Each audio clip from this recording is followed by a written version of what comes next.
Nobody do this shit. Yeah, definitely. The shirt changing. It's going down, my nigga.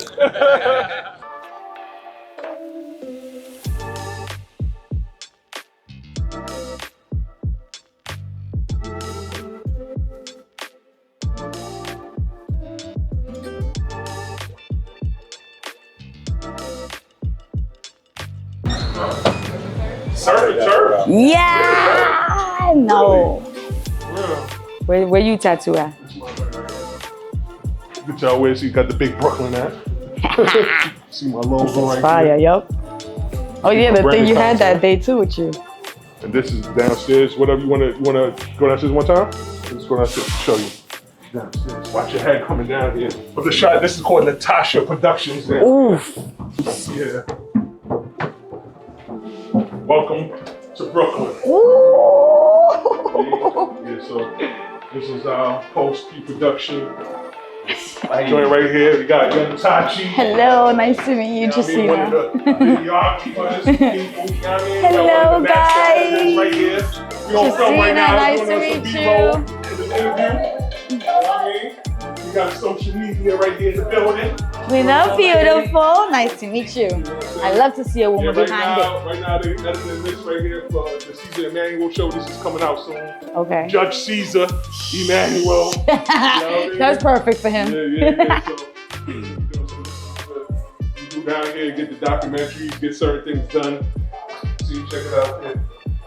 You ought to look out for that real soon, real fast. This is for exercise. You know what I mean? In case we that was a part of the health journey, right? Because we care about the physicalness of the employees. You know what I mean? Sure I'm gonna be real. Ain't nothing without the exercise. If we didn't have that down here, I don't know what to tell y'all. It's your girl Jacina Love, and we pulled up. Oh my goodness, we're in Brooklyn. You know, and we're here with, this Spyda of all spiders. Y'all gonna forget Spider-Man. Y'all gonna forget all that today. We're here with Spyda from Black Ink. That's a fact. Brooklyn's own. That's a fact. I'm a Brooklynite. That's so a fact. We can hype That's too. a We can hype when it's one of ours. That's a fact. True Big honor. Brooklyn. Big Brooklyn. True honor to be Appreciate here. it. I'm honored to be here. Man, I feel like what you've done with your career, we've seen you go from one of the dopest shows for the culture. Yeah. Because I feel like Black Ink played a big part for our culture. 100%. For our Black community. 100%. For our, you know what I'm saying? Like it did so much. 100%. But you've branched out in so many levels. You've kept so relevant. And we're talking about what? Black Ink was what? 2011?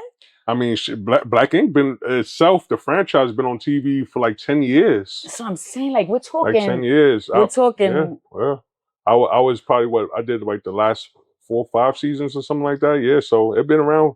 Black Ink been around for a while. It's part of the culture at this point for sure. All right. Well, let's talk about from the beginning. Word. What got you into tattooing? Where was the inspiration behind that? I was like tattoos, period, man. I got my first tattoo when I was 16. Got my sister to vouch for me. I was gonna say, mom was okay with that? Nah, she didn't know that. She didn't know that. I went to Tony P. He's actually one of the first tattoo artists in New York. Like the first professional tattoo artist in New York. Like he was like one of those guys. And one point tattooing became illegal in New York. And he went underground from Bowery, from in the city, because that's where it went down. There, Bowery stand, and there was other famous tattoo artists from those times.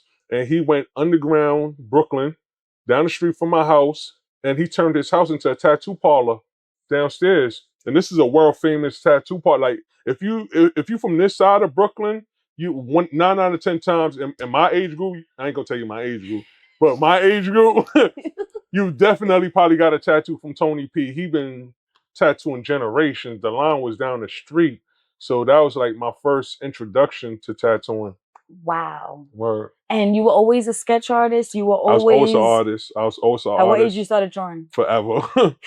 Since I was a kid at my mother's table. I remember the first things I used to always practice on was drawing her fruit stand. She would always have fruit baskets, fake ones, real ones, glass ones. My grandma had the glass ones. You know, they love those fruit joints. Hold on. It's a staple of the... How long your mother had that for? Because my grandma had that. When I tell you, over 25 years, I'm like, all right, the fruit gotta go. That shit is rotted already, ma. Yeah, Like, the glass when my mom had rotted. I mean, that's how long she had that's it. what I'm Yeah. saying. The gnats and flies around that shit and everything. Yeah. No, the banana was broken. And I'm like, Yeah. Mom, The banana always broke first. Out of all of the fruits on the glass bowls and you stuff, know the banana always broke first. I'm Or the happy grape.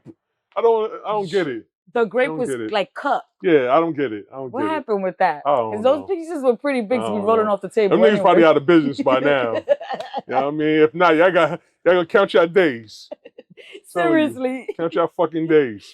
Yeah, but yeah, you know, so yeah, that man, drawing at my mom's at the table and stuff. I went to art and design high school, Okay. New York City high school of art and design. You know what I mean? Auditioned for that and everything or whatever. So I always been into art, you know what I mean? And then as far as like everything else creative with that, I had the drawing going on, and then, you know, my dad was a tailor. You feel Wow. what I'm saying? Yeah, my dad was a master tailor, so I just had the creativity coming from so many different angles. Feel what I'm saying? So it just kind of just like something that just I enjoyed and wanted to pursue without even thinking about money. Wow. I love that. When a dream hits you and you're not even thinking about the money, you're thinking Yeah. about truly doing what you love. Word. And I see that with everything you're touching on. Word. Every little thing you're touching on. Appreciate it. What has Brooklyn taught you? I mean, Brooklyn has taught you many things. Man. But when it comes to your artistry, when it comes to who you are as a professional, what can you say Brooklyn's taught you? Brooklyn has taught me how to deal with different personalities, different people from different walks of life. You feel what I'm saying? Because that's what I think it's all about. Trying to understand where somebody coming from and even to have the grace when you don't. You know what I mean? So Brooklyn is a melting pot. You know what I mean? Brooklyn, there's not there's not a lot of cities and places that's like Brooklyn in the world. You know what I mean? Where you can have anybody from over here, from any island, any country, they out here. We got the whole Caribbean out here. Yep. You got the Europeans out here. You got Yes. Asians out here. You got everybody out here. True. Brooklyn is like the United Nations of the country. Yo, period. that's so crazy. Yeah, and you see what the United Nations is. Flushing, we got the Asians, right? Yeah. Williamsburg, we got the Europeans, whites. I mean, no, we got everybody. But when I grew up, we had the Jewish people in that area. Yeah. And that was where we saw the Hasidic Jews and that community and those religions. Yeah. I mean, we have the Indians in Bay Ridge. We have. Well, I'm originally from Crown Heights. Okay. You know what I mean? Kingston Ave. So one of the, if not the biggest, Jewish synagogue in New York City is right there. Right there on Eastern Parkway. We were sharing the two biggest Eastern Parkway areas. and Kingston. You know what's the funny thing about where you from up there, whatever, those Jewish people got a little bit of smoke with the people down the hill by me. That's crazy. Don't ask me. And we're on the side where the rabbi is, because I know the rabbi lives in Williamsburg. I don't know, but the rabbi be wanting smoke. I don't know. All right. We're going left with this. But there's a testament that Brooklyn is like, I love that. It's like the United Nations. Everybody. I had every kind of friend growing up. Every kind of friend. I had friends that spoke Spanish, friends that spoke Hebrew, friends that spoke bullshit, Ebonics, whatever. So I done had all kinds of friends. That's the one thing that Brooklyn taught me, how to accept people from no matter where they from all backgrounds, and to just, you know what I mean, just keep an open mind to the world around us. Word. That's beautiful. Word. So what was that moment where you got into Black Ink, or was this something you had to audition for? Or was this how did that work out? So I was tattooing and doing my thing for a while. I had my own tattoo shop. One thing led to another where I couldn't keep it. You know what I mean? I didn't, something with the paperwork and stuff like that or whatever. So it was basically a terrible time. And I was looking for my next step, what I was going to do next or whatever. And I was speaking to a friend on the phone, and he was like, "Yo, why you just don't go to Black Ink?" I'm like, "Black Ink?" I'm like, "Right, all right, fuck it." He's like, "Yo, what you call? I'm gonna send you C's number or whatever. Holler at him and see what's up or whatever." And before you know it, I was working at Black Ink in Harlem. That's the first one I worked at in Harlem.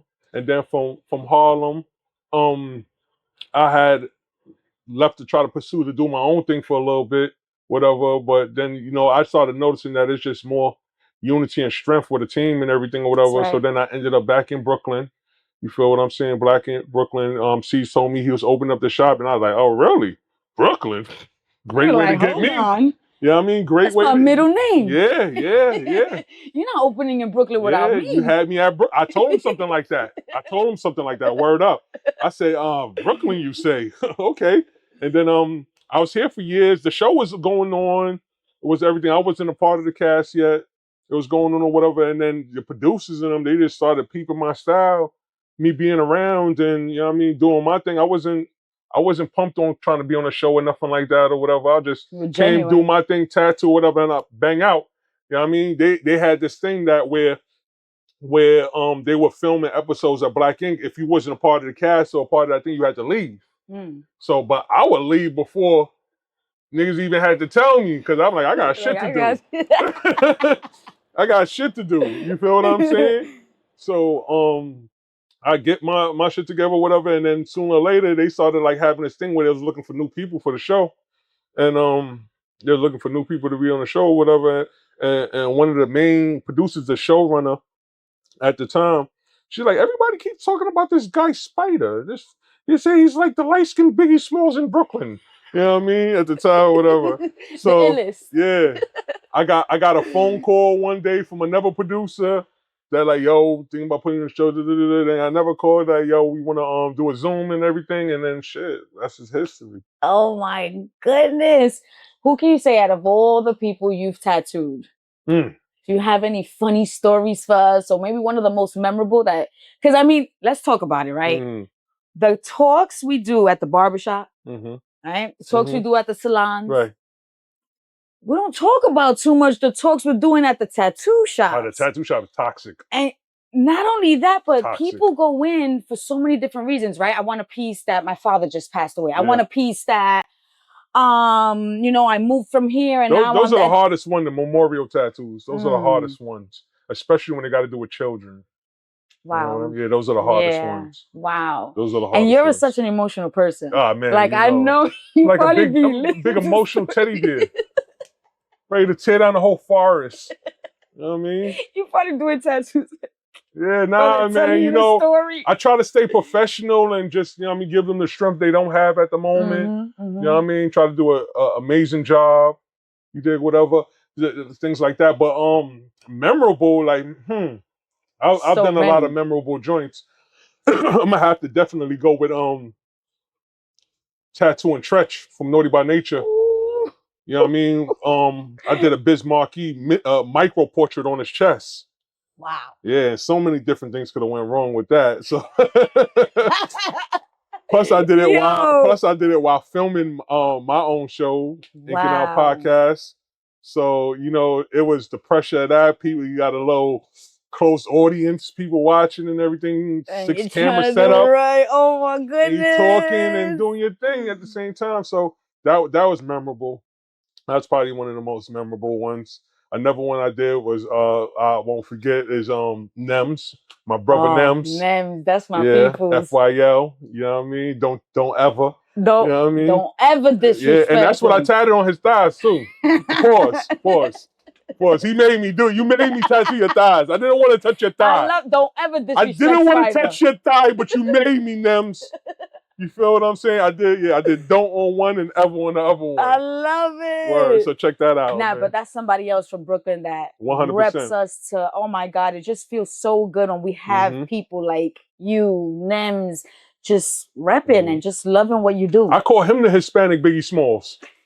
I call him the Hispanic Christopher Wallace. Yo, every time he sees me, he be like, the Rosie Perez. He's always talking about my accent. I'm like, shut up. It's we Brooklyn. love Nems. It's Brooklyn. We speak Brooklyn. Word up. Yo, so, okay, we talked about the memorable stuff. What was it out of Black Ink that, did it do right? I mean, of course it did right for your career, but were there moments that maybe there was something going on the show that didn't fit the whole tattoo situation, or it always stuck to? No, for sure. You know, the thing about Black Ink, you see, so a lot of times I tell people there's a difference between Black Ink and Black Ink Crew. So Black Ink is the tattoo shop and the tattoo franchise that's owned by Caesar, right? Black Ink Crew is owned by the network. So the Black Ink Crew is based off of Black Ink, based, but it's not completely true. So with that being said, some of the people that's a part of Black Ink Crew may not be a part of Black Ink. Got it. So that's where sometimes you might get some of the friction and stuff out and things like that. Okay, Yeah. so you don't have to deal with none of that. No, definitely. It's Black Ink. It's Black Ink. Of course I did. Of course I dealt with it. I'm sure y'all seen some of the episodes I dealt with those things. That's how I'm fucking around. You know what I mean? So yeah, nah. But it's it's also an experience and a learning curve when you gotta coexist and work with new people, get to new personalities and stuff like that. And again, that's where Brooklyn come into play. You feel what I'm saying? With being able to deal with different people and being a tattoo artist. Being a tattoo artist, you got to be able to communicate and oh my God, kick it with some when you don't even know them. The first time you met them, they come in and tell you about something that you want to do on their body and things like that. Whatever, y'all form this bond. You know what I mean? Or even some women come in, men come in, and just like you said, like putting something on somebody's thigh or putting something on a woman's backside, or and they gotta trust you in another way. Like I gotta trust this person. I'm about to lay 8 hours with because 100%. Let's talk about the piece sizes you do. Yeah. You know what I'm saying? I specialize in a lot of large scale work. It's a lot of like 3-day or maybe even Nah, months. man. Well, some of that stuff I do in one day. Wow. A lot of that shit is like in one day. Like them arms, the one day, like thighs, depending on what it is. Unless the client tap out, I'm going.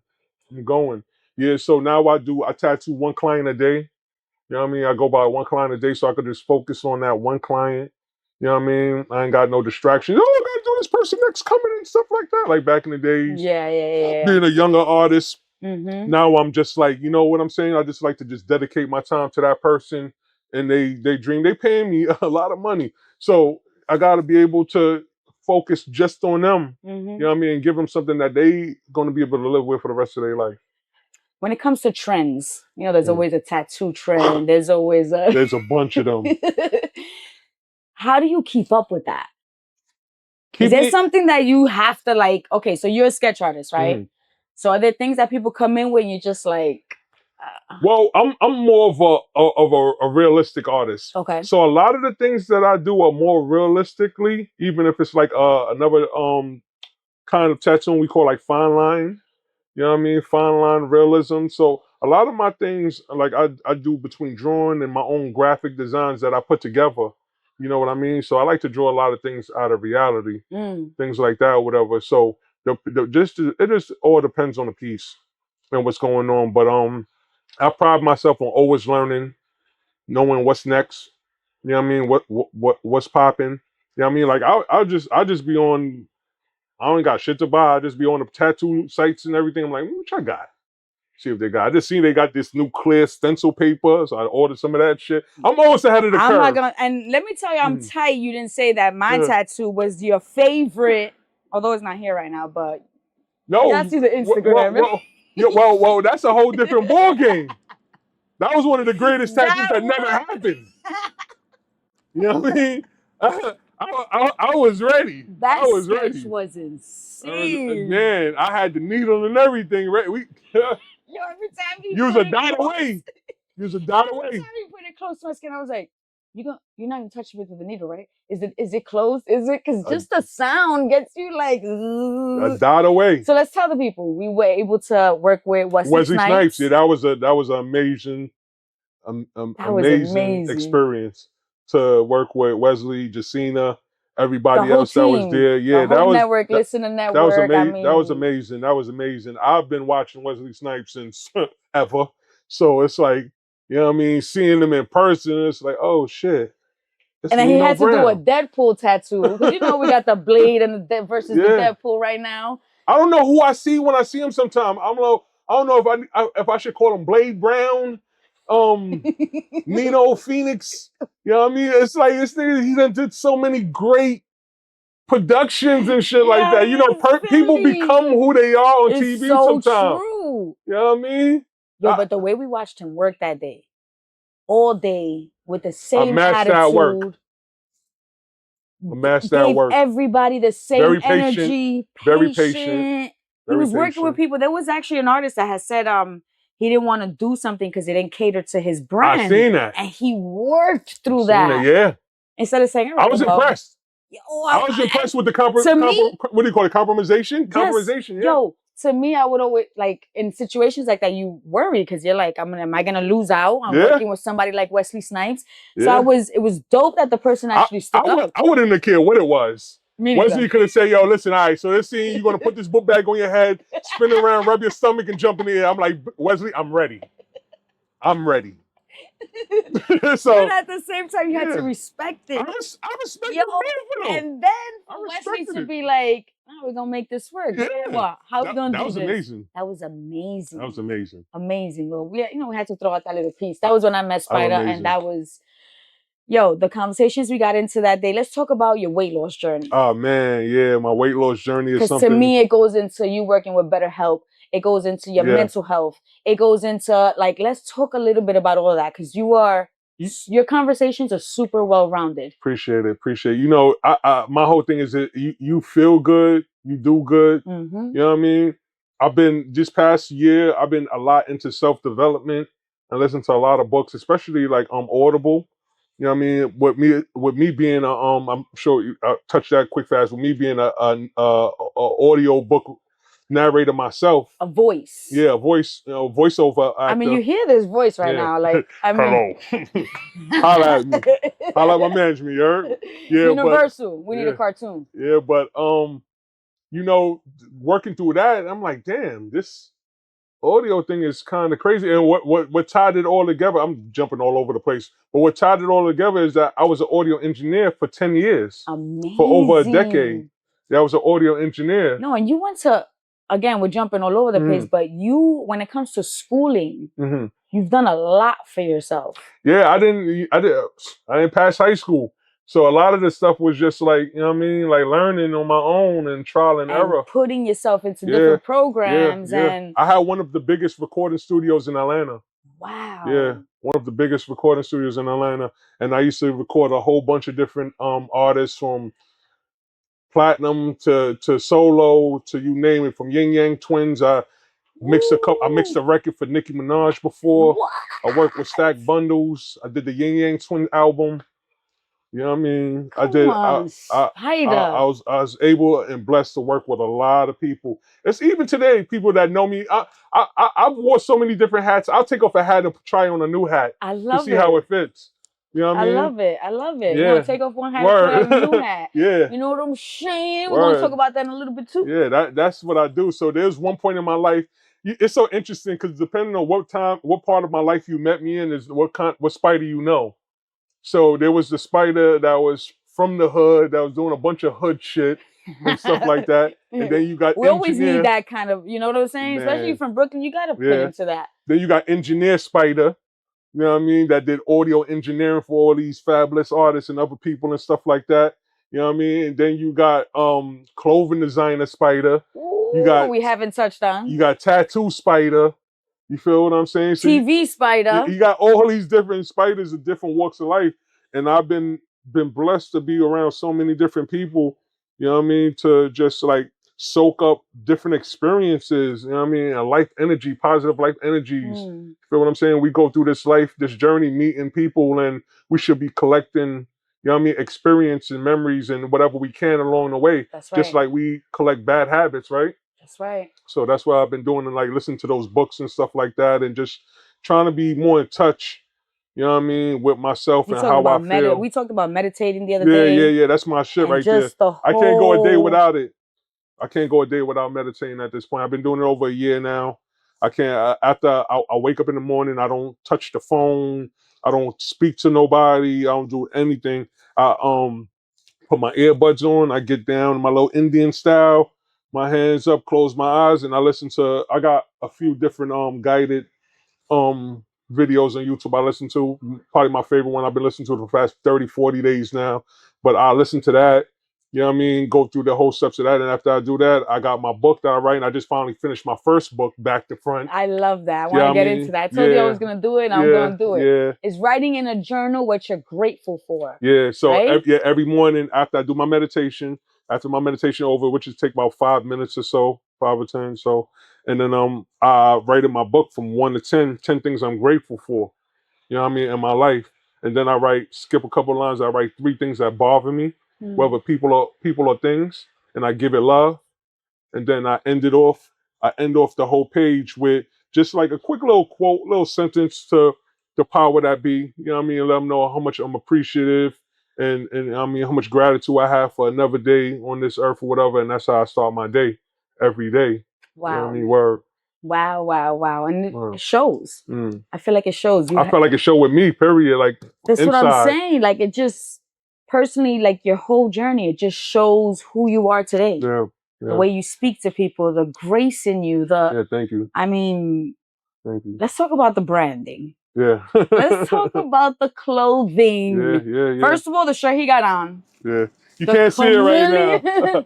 It's just a regular white tee. Yeah, it look like a white tee right now. Look like a white tee right now. So let's talk about it. What got you into this? What made you say, all right, now I'm gonna go from doing the best tattoos anybody could mess with to I'm going into clothing? So I was doing clothing before tattooing, right? I was doing clothing before tattooing, and my first brand that I had was called In Hush We Trust, right? And Hush standing for hustle until something happened, right? So we trust in the grind, right? So it had pyramids on them or whatever. I had a whole spiel. This is my first clothing brand and the first real business that I really started of my own. I was younger, my teens and stuff, and I used to when I used to live with my mom too. So I used to walk around the corner of my friend's barbershop with this wooden table on my shoulder, makeshift bullshit wooden table around on my shoulder, go around the corner, and no matter how hot it was or whatever, I was selling these sweaters and these t-shirts. You know what I mean? My sweaters and stuff, different colors, all bunch of stuff. And I would come with boxes and just be selling stuff. And then when I started tattooing, it slowed that down. Okay. So now it came back around full circle again. Wow. You know what I mean? So tattoo stole the thunder, and then something that's been in my heart all these years, like, you know what? I just want to go back into clothing.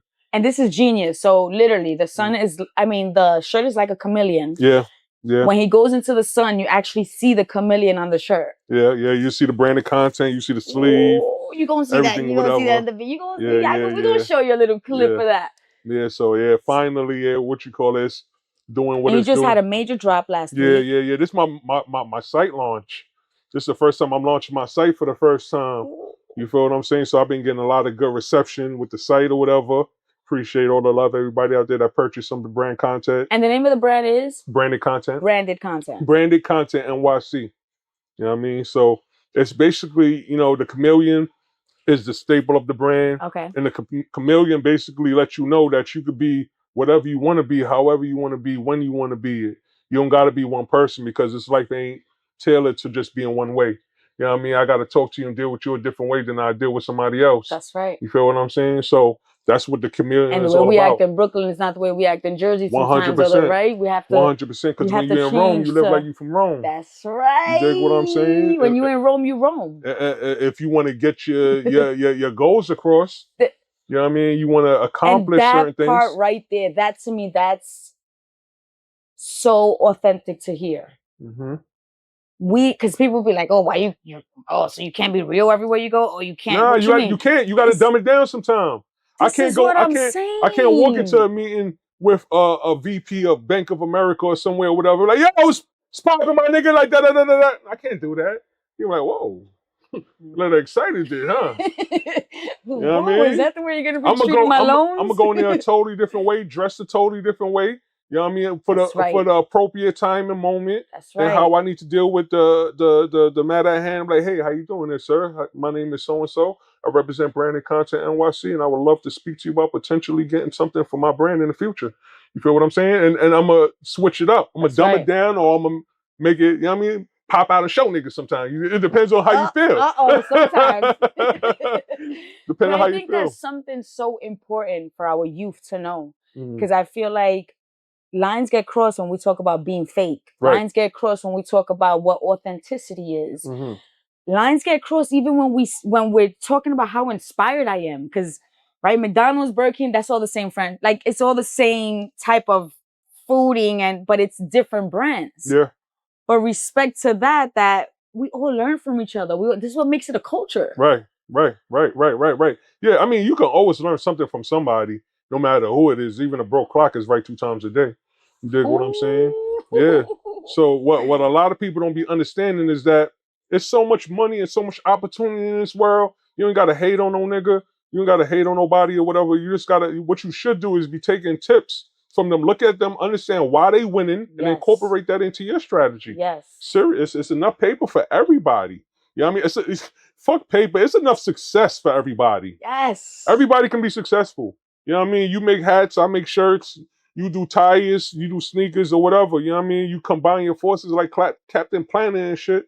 You know what I mean? And you end up with something, but people don't want to work long enough and together enough to actually accomplish some shit. You know what I mean? You know, and that was something you said in the beginning. You were like, when I left Black Ink and I realized, you know, sometimes it's better to work with people than to... Well, I'm going to keep it real with y'all, right? This is an exclusive. The first time when I left Black Ink in Harlem, I didn't leave Black Ink. I was fired from Black Ink. We're not going to say who, because that's my dog, and he's one of my best friends these days. Oh, I love a best friend that fires me. So he's cool. We've been tight ever since. But yeah, he was being a bonehead. You know what I mean? He can't say nothing now, so I'm gonna say it. He can't respond. But yeah, so and through that or whatever, even through that moment right there, you try to look for the silver lining in everything, because every mistake got a lesson in it. You dig what I'm saying? That's why it's a mistake. That's right. You gotta learn your lesson. In school, you know, like I said before, in school they teach you about shit. You know what I mean? And then they give you a lesson. But in real life, you know what I mean, life gives you a lesson, and you gotta learn from it. So that's the difference. You dig what I'm saying? So it's like, you know what I mean? Like, yeah, I could have looked at it a certain way and frowned upon it and just said, fuck Black Ink and all that kind of shit, whatever. But I understand what was going on. I opened my mind, and therefore I ended up right back there where I was supposed to be. And we're the best friend. What I was supposed to be. I love it. You know what I mean? With a better understanding. You know what I mean? So and with a lesson learned. And well, yeah, multiple lessons learned. So yeah, so that you don't gotta force shit once you got the intention. You know what I mean? The intention is the most important part. And when you talk about authenticity and stuff like that, I want to let y'all know that, you know what I mean? Authenticity, being authentic is the greatest power and wavelength in the world. You know what I mean? It's not nothing more stronger. Love is not even stronger than being authentic. You know what I mean? So when you're authentic and you, because you exactly who the universe wants you to be. You feel what I'm saying? So when you and you live in your purpose, you know what I mean? And you just keeping your focus on what you want to bring into your life, you're going to get it every time, whether good or bad. Yo. And this is why he has a pod too, Inking Out. Yeah, you know what? I'm actually you taking a break with that? Another exclusive. I'm going to come out with another podcast. The Inking Out is definitely, we wrapped up season 1 of that. Be on the lookout for that, whatever, with more amazing and it looks so good.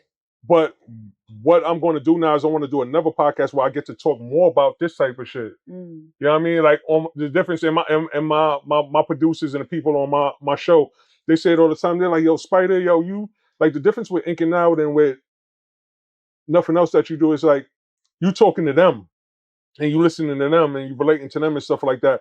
But we feel like the people need to hear you talk. We need to learn from you. That's what he's saying. A few things we could learn from Spyda. So he like wanted to hear that. So that's what I'm thinking about doing. You know what I mean? I love that. Word. Anything you're doing, I'm loving. Yeah, appreciate it. Listen. Appreciate it. I want to be on the next audiobook too. Just throw my voice in there somewhere, right? You know what I'm saying? Yeah, that was a learning curve myself. Because that's even different from recording people in the studio and stuff.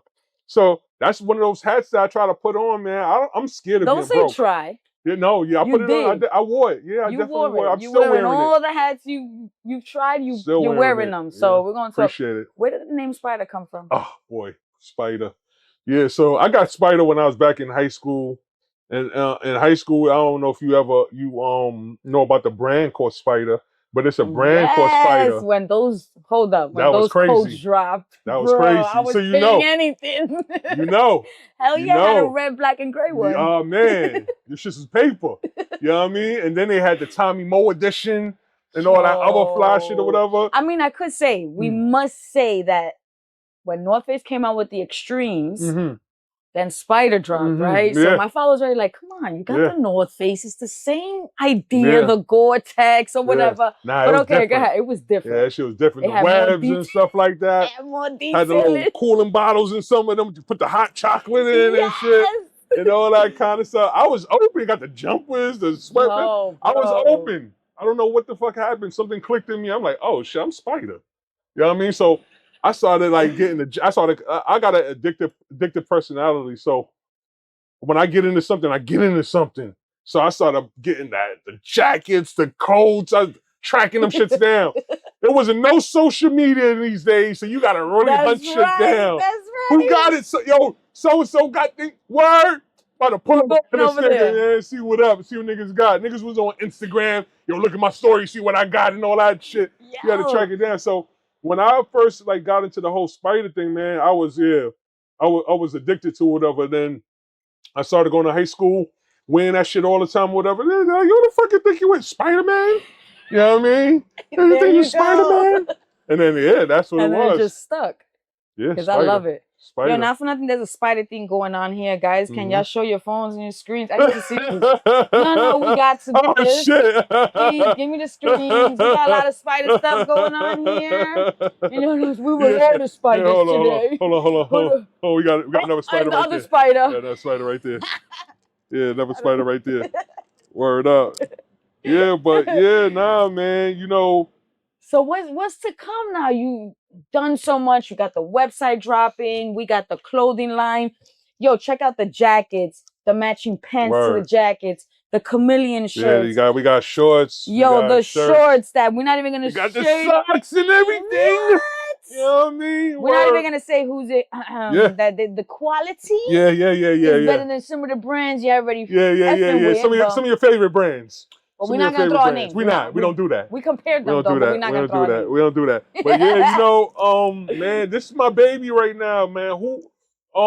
Branded Content NYC, man, it's my baby, inking out. They all my babies. I started from scratch. Yes. You know what I mean? And I feel, and sometimes I feel like a single mother because I gotta take all these babies with me all the time and make sure that they're taken care of. I love it. It's hard being a single mother with these babies. See what I'm saying? I gotta deal with inking Somebody out. that understands. I deal with branded content, tattooing. These are multiple businesses and and you're all doing it with grace. And you're meditating and you're eating right. Yeah. So these are all things, guys, that go into the flow of just being great. Yeah, man. Do that, man.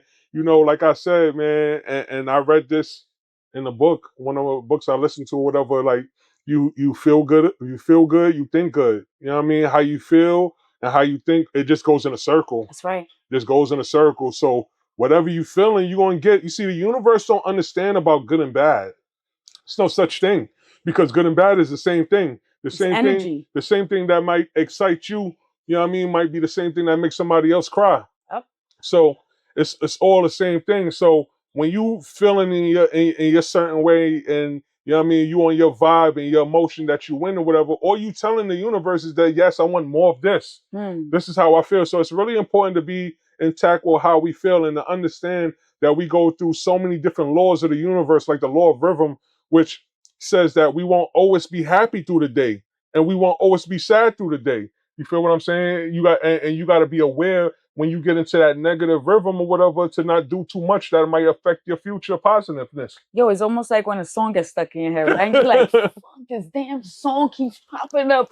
Well, but if you listen to another song or if you take a moment to, you just triggers, see how it, right? Triggers, the same way that you triggered to be mad and upset, you got other triggers to be happy. Yep.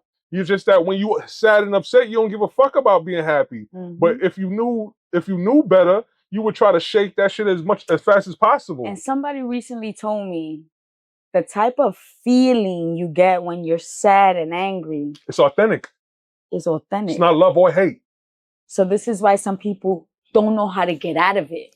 Because it makes them feel more than what they're feeling when they're happy. It's authentic. It's authentic. And we all have paradigms as well. And your paradigm is basically your hard drive to your soul, to your life. You feel what I'm saying? That's why people can't lose weight, can't stop doing drugs. They can't do a whole bunch of shit because it's built in a paradigm. They've been this way for so long. Your paradigm is basically your habits built in your hard drive. And they've been like this so long, for 30 years. 30 years you've been the same person. You You know what I mean? Eating all these chopped cheeses and doing whatever you're doing trying to get to your goal. You think you're going to wake up 30 years later or whatever, I'm not going to eat chopped cheese anymore and it's going to be that easy?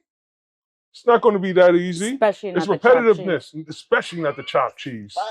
It's not that easy. But I'm there in my life right now, and there's so many little things that... It start with the meditation. Yes, repetitiveness, and the book.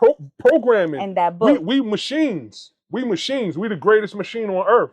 You know what I mean? The greatest machine on the planet. You dig what I'm saying? We just ain't come with the owner's manual. Yep. We just don't got our manual, so we don't know exactly what we do. You feel what I'm saying? But what we do is learn. You know what I mean? We progress. Everything in this world that we see here belongs to the dreamers. Yep. Somebody dreamed about all this shit. This truck, you know what I mean? These buildings, these places, whatever. So without these dreamers, you know what I mean? And people thinking about this, you know what I mean? This power that's tapped in inside, you'll never have nothing to do. So true. You feel me? So it's like you got to look from within. You know what I mean? They asked I forget which president it was. I think Dwight or one of them. But there's like they asked me like, what does a man need? What does man need to make it to the moon? He said his will. So I tell you a lot right there. You feel what I'm saying? Whatever you want to do, it's all in you. You want to be bad, you're gonna be bad. You want to be good, you're gonna be good. Simple. Spyda wanted to be great, and he's great. So I want y'all to be great. Yo, we thank you. I'm super excited for what's to come for you. Appreciate it. I'm gonna be real. You're one of the most enlightening people I've met in a long time. I appreciate that. Thank you. I'm super excited for you and just to keep our friendship going. Thank you. I appreciate it. Super dope, man. I'm every day I'm trying to be a better person. I'm trying to live in just the day. I ain't trying to live in the past. I ain't trying to live in the future. I'm trying to live in the day, understand what I've been doing, and if it works, continue to do it while compounding, you know what I mean, more positive qualities right on top. Amazing, yo. Word.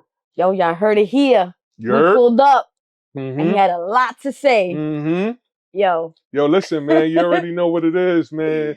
It's your boy Spyda, you know, messing with the one and only Jacina Love. We out here, man. Brooklyn shit, you dig? Yo.